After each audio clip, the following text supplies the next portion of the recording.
with him as your quarterback moving into the future? You know, we talk about Jalen and the growth he had, really first-year starter, second-year player, leading this team to the playoffs, tremendously impressed by his work ethic, his leadership. We talked last time we talked.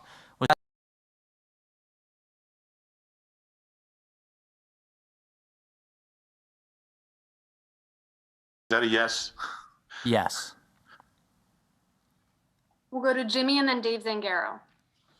Good morning, guys. This is a question for Howie. I know you say yes, but because you have extreme draft capital this year, you'll be in a better position than other teams to trade for like an elite level quarterback should one become available. While you said that, you know, Jalen answered a lot of questions for you, if the right player is available at the right cost, are you willing to make that kind of a move that might not be possible in future off seasons when you have fewer assets to trade? Yeah, I think for us, what we're doing right now is we're evaluating our team and we're continuing to figure out ways to build. You know, we're not happy about the fact that, you know, our season ended in the playoffs. We want to build a team that has home playoff games, gets to play in front of our fan base, you know, really build a team that gets a bye. So those opportunities, those assets that you talk about allow us to continue to build, really helps us add good players to this team. Our job is to look at everything, to evaluate every position, every player. We do that not only for right now in this moment, but we also do it so we have information when players become available at any position. Go ahead, Dave, and then Mike K. Hey, Howie, why haven't we seen Jalen Reagor take steps toward the growth that we probably anticipated? And are there some lessons from that pick that you take out? Yeah, certainly as we head into year three, you expected more from Jalen at this point. We had a chance to sit down with him after the season and had an honest conversation about the things that he needs to develop and the things that we can help him develop to continue his growth. In terms of learning from anything, you know, that we have to do that. We have to continue to evolve. We kind of have to look at not only the things that maybe we don't like about our decision-making, not just talking about Jalen in this situation, but talking about as a whole, but also the things that we did well. And I think that's part of continuing to grow in your job and in your profession. Go ahead, Mike, and then John McMullen. Hey, Howie and Nick. Howie, this one's for you. With 3 first round, I'm not trying to ignore you, Nick. I mean, I've talked to you quite a bit. We're good. We've been talking for the last 6 months. That's good. I'm just listening.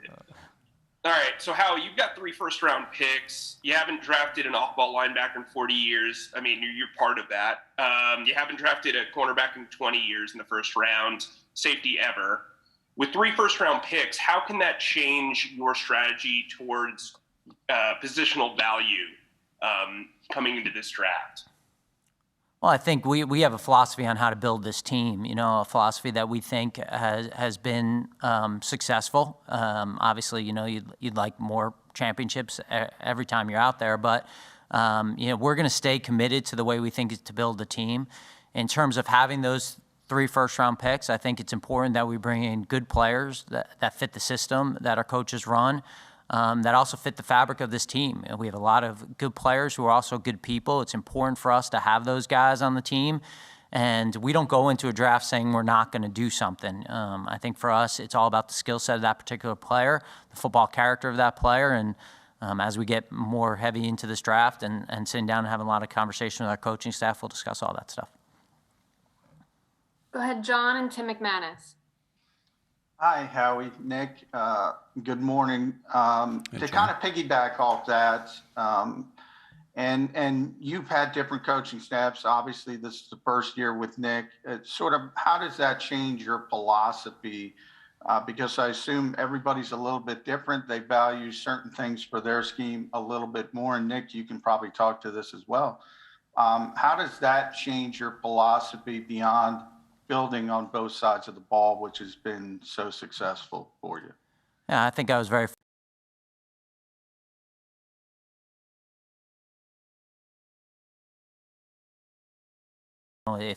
if there's not a fit, if there's not a vision, if we're drafting players who don't fit the particular scheme of our coaching staffs, these players aren't going to be able to develop into the players that we want them to be. So I think everything's about communication. Everything's about vision from the coaching staff.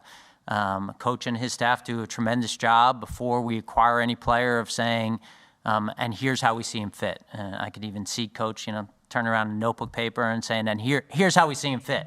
And I think that just makes our job easier to be able to have that vision and understand when we're watching them on Sundays or Mondays or Thursdays or I guess Tuesdays this year, what it's going to look like down on the field and having everyone on the same page.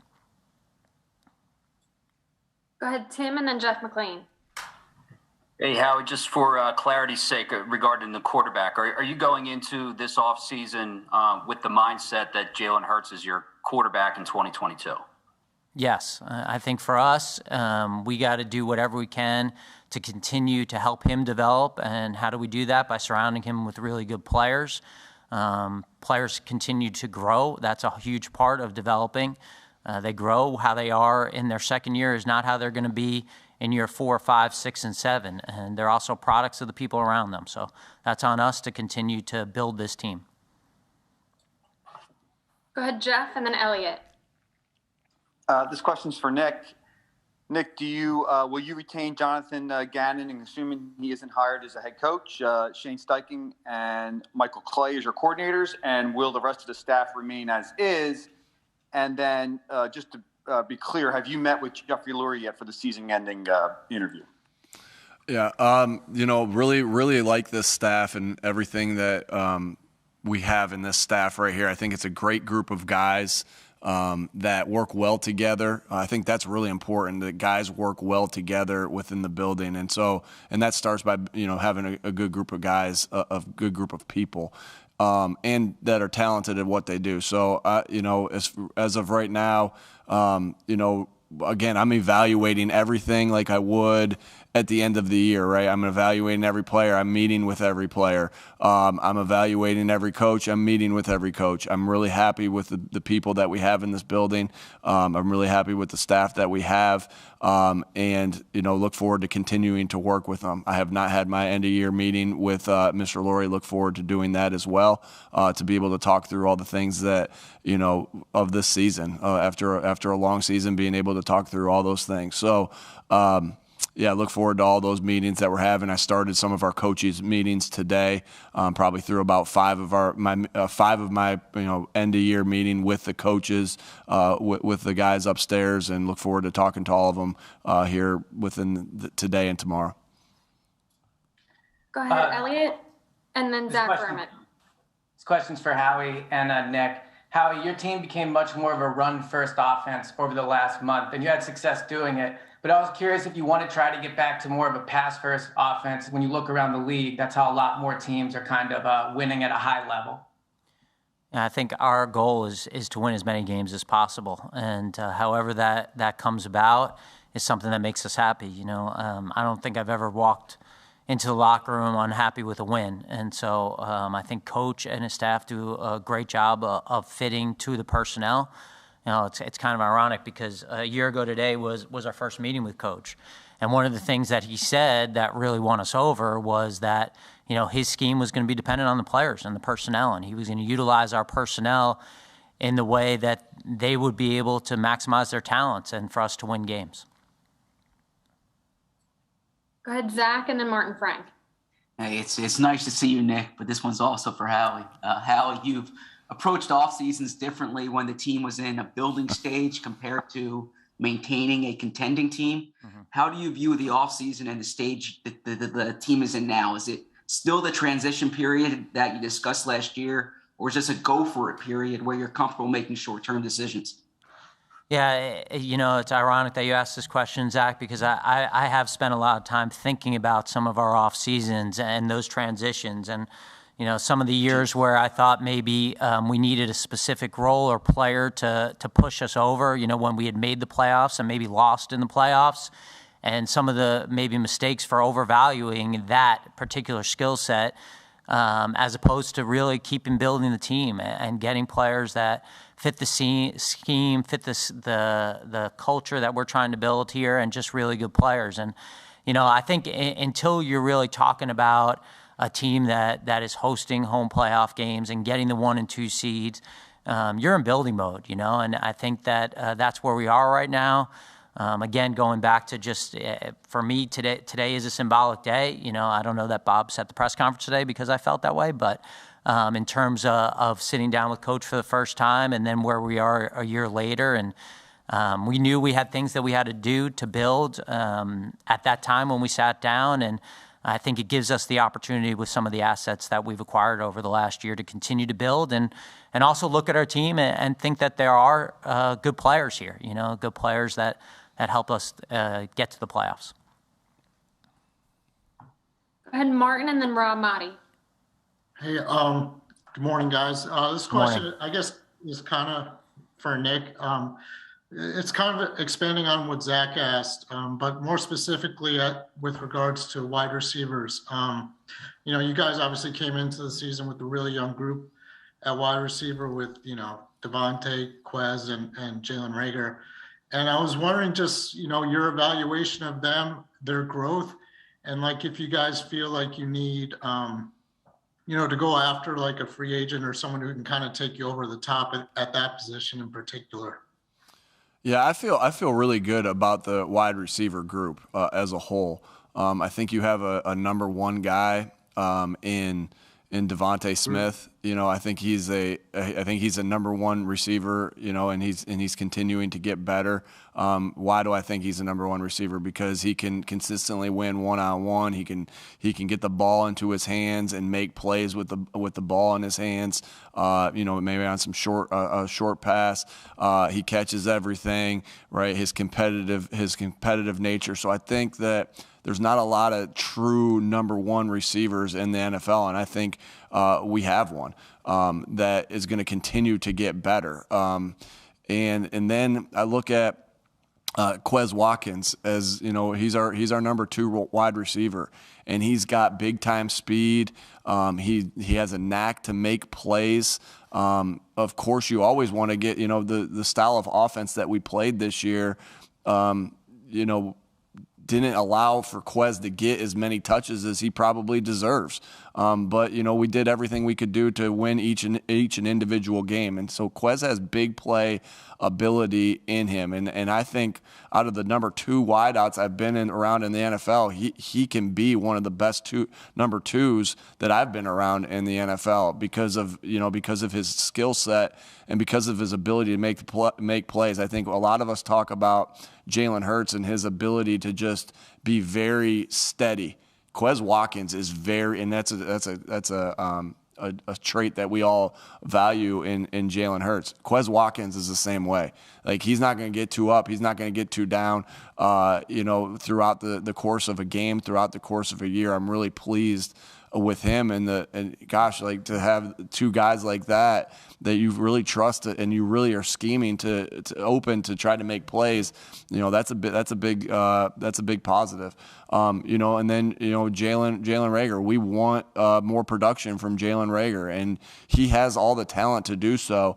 So I like him in that number 3 spot right now to be able to make plays because he has skill, he has talent. It's our job as coaches to get that skill and that talent out of him, and so it produces on the field. And it's our job as coaches to, you know, put him in position to succeed. And that's a two-way street. I'm not by any means saying I'm taking all the blame or all the credit or whatever it is, right? And because it's a two-way street, and Jalen's got to make the plays when the opportunity arises. But he does have extreme talent that, you know, for a number, what we're considering a number 3 receiver, to be able to make plays. And then, you know, I really valued Greg Ward's contribution to the group and I can't say enough good things about Greg Ward.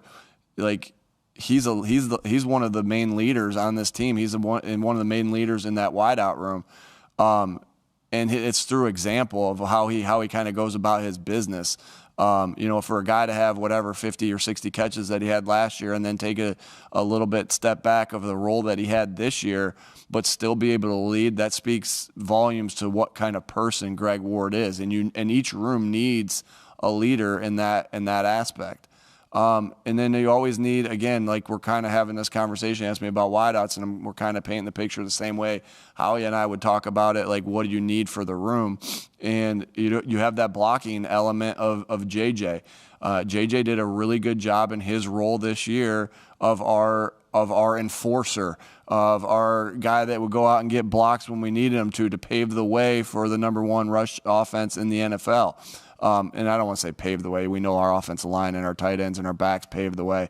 But that is a very appreciated position in the blocking wide receiver, because those sometimes spring 5-yard runs where to 15-yard runs or 20-yard runs or 8-yard runs into 28-yard runs. And so I'm pleased with this group. Again, you're not going to have the same statistical output when they're this type of offense that we were this year. But I am very pleased with this group, and I know that this is a good group. Are we always going to look to add talent to the group and playmakers to the group? Of course. But I like where we sit right now as the wide receiver group, and I think we can continue to grow at that group because of the guys we have, the talent that we have, and the guys that we have in that room. Go ahead, Rob, and then EJ Smith. Hey guys, two-part question. First one for either of you. Have you communicated to Jalen that he will be the starting quarterback going into next season? And will you address with him what's probably going to be endless rumors about you pursuing someone else? And then part two for Howie, you have those 3 first-round picks. That's going to give you a ton of flexibility. But how much value do you see in maybe leveraging any of those for draft capital in 2023? As far as the first part, Jalen knows where he stands with us. He knows he's our quarterback. That's how do you know where you stand with a coaching staff? Because you communicate and you talk over and over and over and over again. And so Jalen knows where he stands with us. I thought he did a great job of getting better throughout the year, as we've talked about. And so there's no secrets there. He knows he's our guy. Rob, ask me again what part you wanted me to answer, please. Howie, having those 3 first-round picks is going to give you a ton of flexibility. So how much value do you see in leveraging any of those for future draft capital? I think it depends who's on the board, right? I think really it's always an equation of if there's a guy on the board that we think has incredible value for that pick, whether it's in the first round, second round, if we have a group of guys that we value similarly and we can move back. And I think because of the amount of picks we have in this draft, maybe even getting picks for 2023 and getting in a situation similar to this year where we have a lot of picks, we have a lot of value. I think that would be good, but of course, it will depend on who's on the board and the value of that player on the board. Thank you. Go ahead, EJ, and then Bo Wolf. Hey guys, this one's for Howie. We haven't really had a chance to talk to you since Fletcher Cox's name came up in trade rumors around the deadline. I just want to know, I guess, what's his standing with the team going into the offseason and what went into the decision at the deadline? Well, I think first of all, it's our job to listen to everything and to see if there are ways to improve our team. And obviously, Fletcher's a great player, and teams where we were at the deadline were making calls. And for us, it's important. Our priorities are always going to be along the line of scrimmage, and obviously, like having him and Hargrave and you see the growth from Milton inside. That's a huge part of our defense and a huge part of our priorities. And so, just like Coach said, we communicate with our players. They know when things are going on. We'll be honest. We have honest communication. And so Fletch knew what was going on. We communicated with him. And, he's a guy that was a big part of the success that we had down the stretch. And he can continue to take over games and be an incredible player, and we expect more from that going forward. Go ahead, Bo, and then John Clark.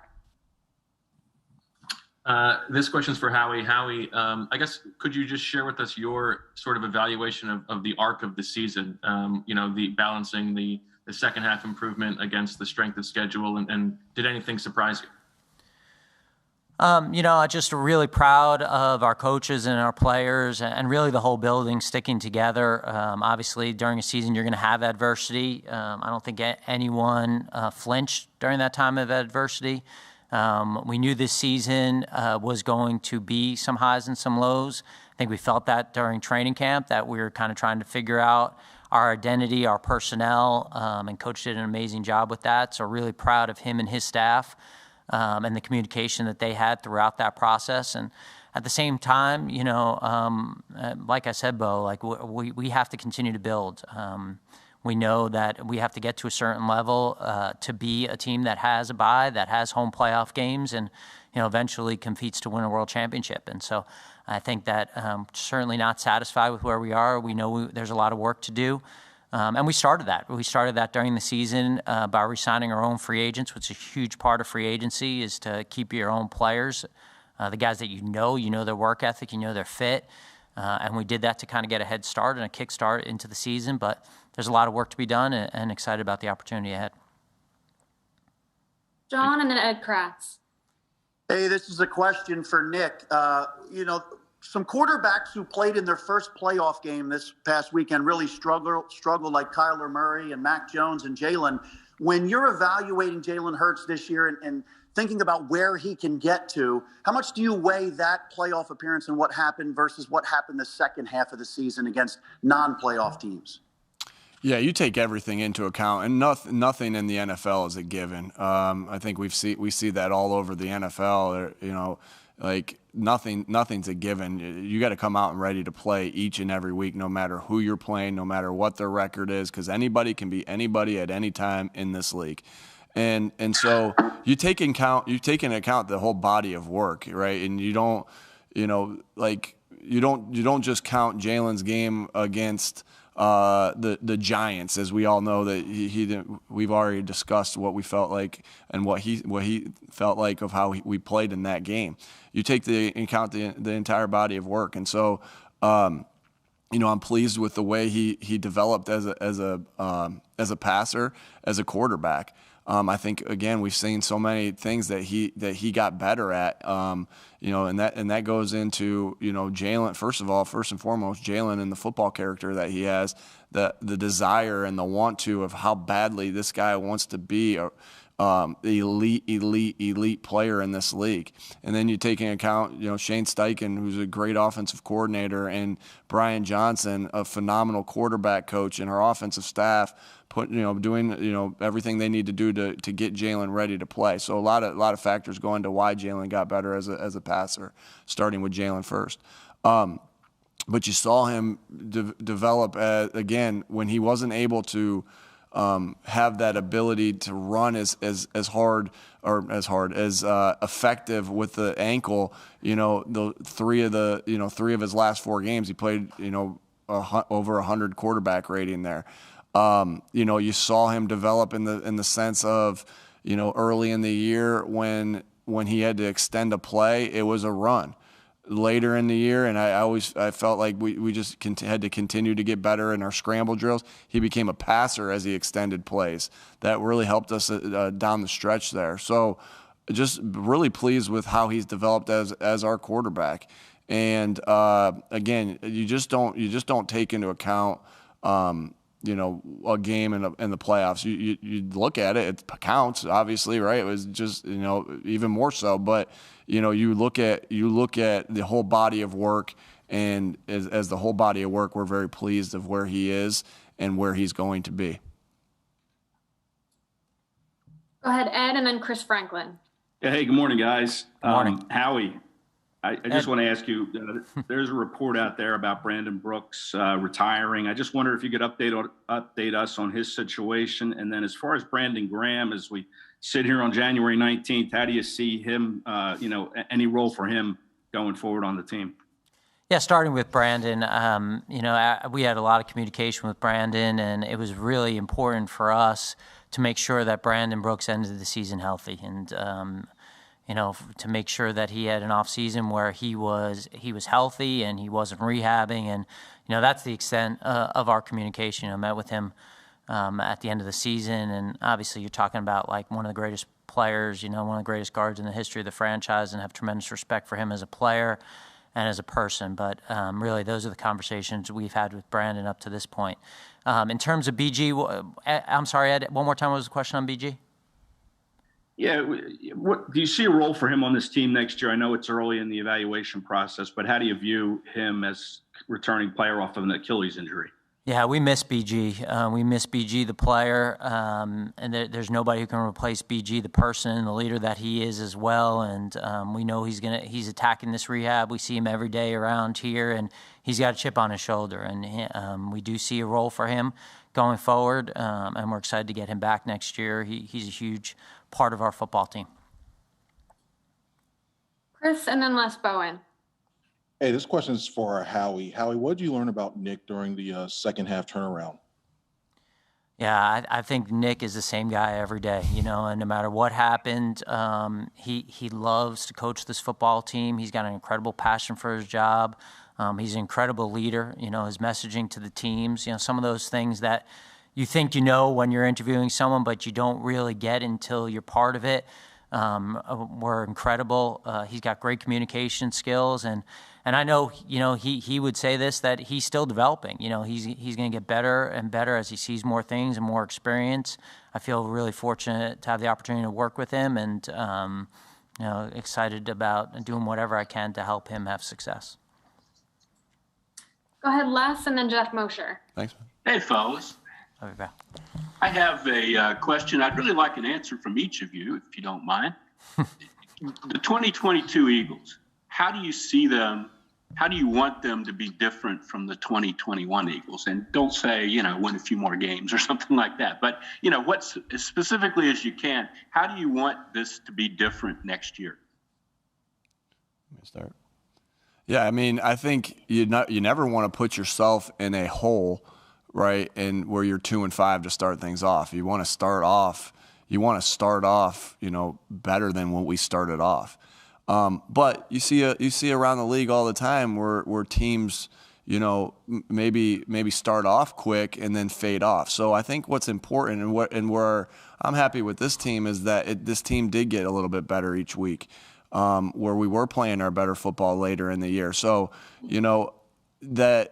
starting off fast we didn't start off fast the last month of the season as far as a team, and sometimes it was the offense not starting fast, and sometimes it was the defense not starting fast in a game.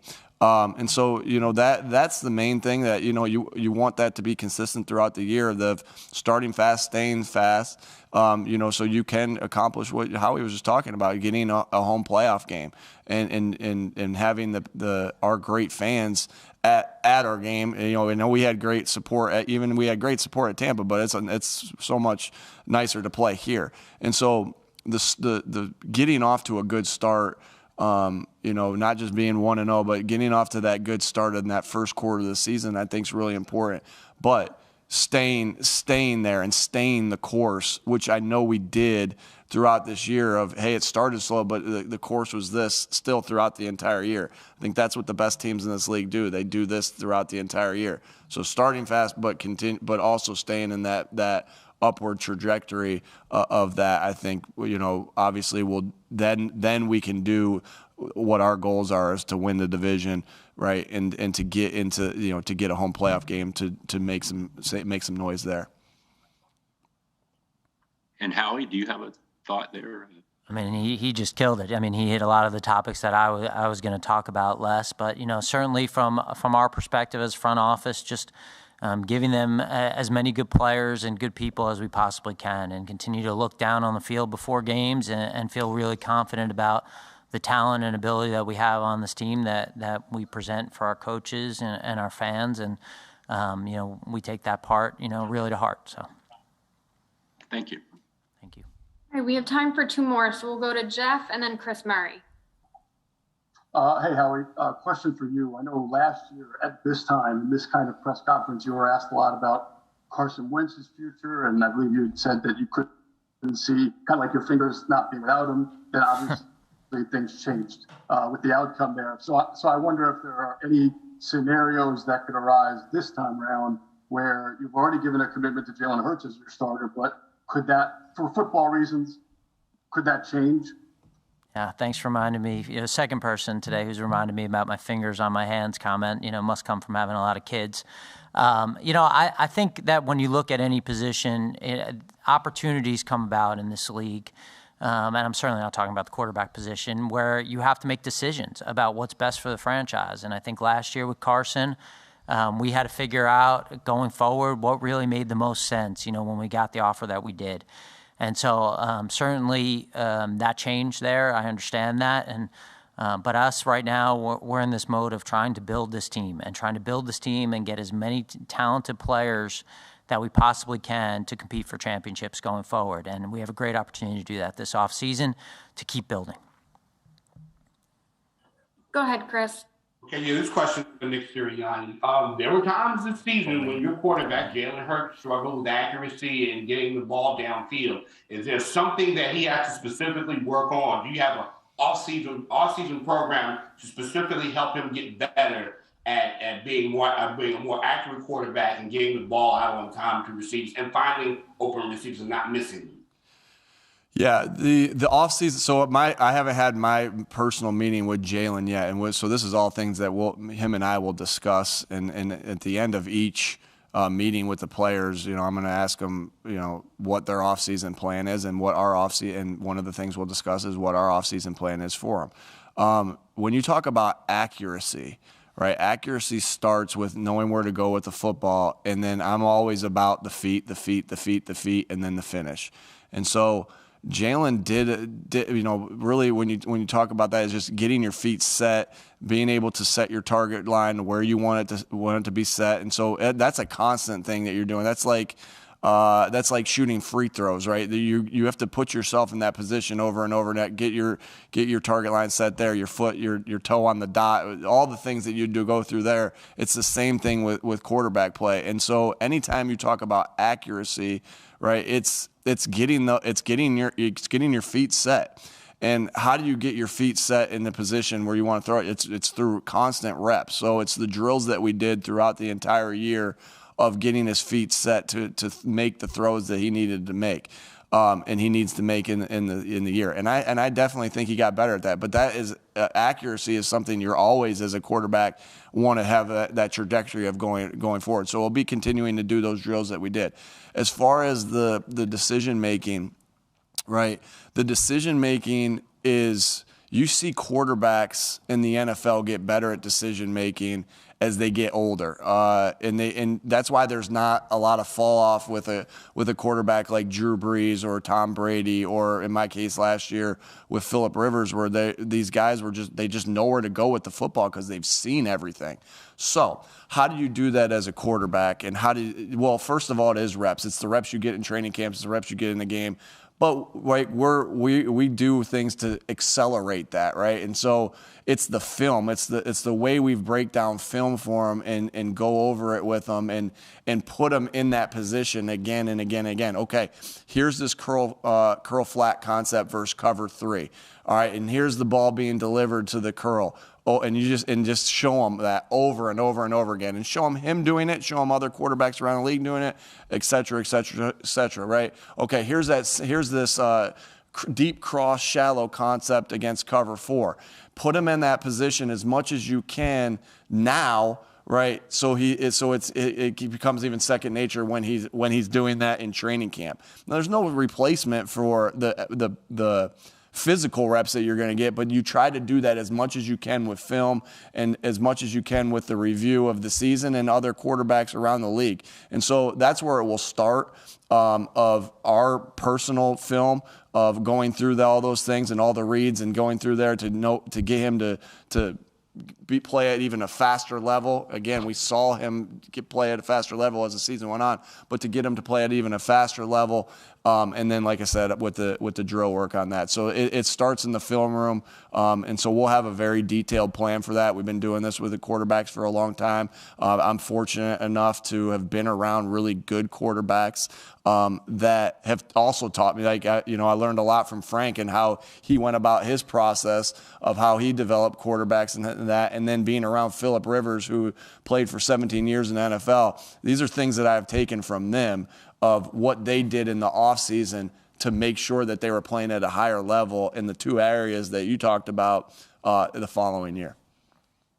Hey, guys, I just wanted to thank our fans. You know, we know it's still not totally normal out there, but the support we had, having fans back was outstanding. It was a lot of fun to be in our stadium, and hopefully we continue to play well and win home games. And then thank you guys. I know it's hard with everything going on to leave your families and be on the road and come out to practice every day, and just keep everyone safe and healthy, and look forward to speaking to you guys again in the near future. Thank you. Thanks, everybody. Appreciate your time, Howie and Coach. Thanks.